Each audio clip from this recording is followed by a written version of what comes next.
আজকে বানাবো creamy cheese pasta. এটা আমার মেয়ের খুব ফেভারিট। প্যানে বাটার দিয়ে নিলাম।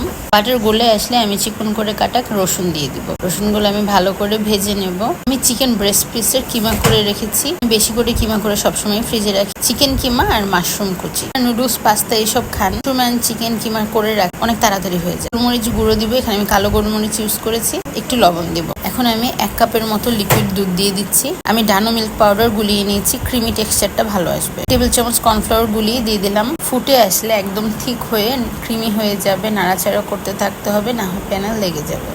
এখানে আমি শ্রেডেড মোজারেলা চিজ ইউজ করেছি। আমি চিজ দিয়ে দিব।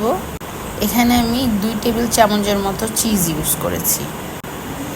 চিজ যখন ভালো করে গলে আসবে, ভালো করে একটু নেড়ে ছেড়ে দেবো। আমার ইউটিউব চ্যানেল কিচেন নং 20-তে সবাই অবশ্যই সাবস্ক্রাইব করবেন, লাইক কমেন্ট শেয়ার করে পাশে থাকবেন। আমি পাস্তা সিদ্ধ করে রেখেছিলাম। অবশ্যই বলকানো ফুটে ওঠা পানিতে পাস্তা ছাড়বেন, না হয় পাস্তা নিচে লেগে যায়। পাস্তা দিয়ে দিব। পাস্তা দিয়ে একটু ভালো করে নেড়ে ছেড়ে যেন ক্রিমি টেক্সচারটা পাস্তার গায়ে পুরোপুরি লেগে যায়। শুকনো মরিচ ভালো করে ছিটিয়ে দিব। বাচ্চারা এই পাস্তাটা খুবই পছন্দ করে, অ্যান্ড হেলদিও।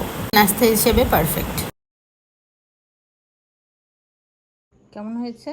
মজা হয়েছে।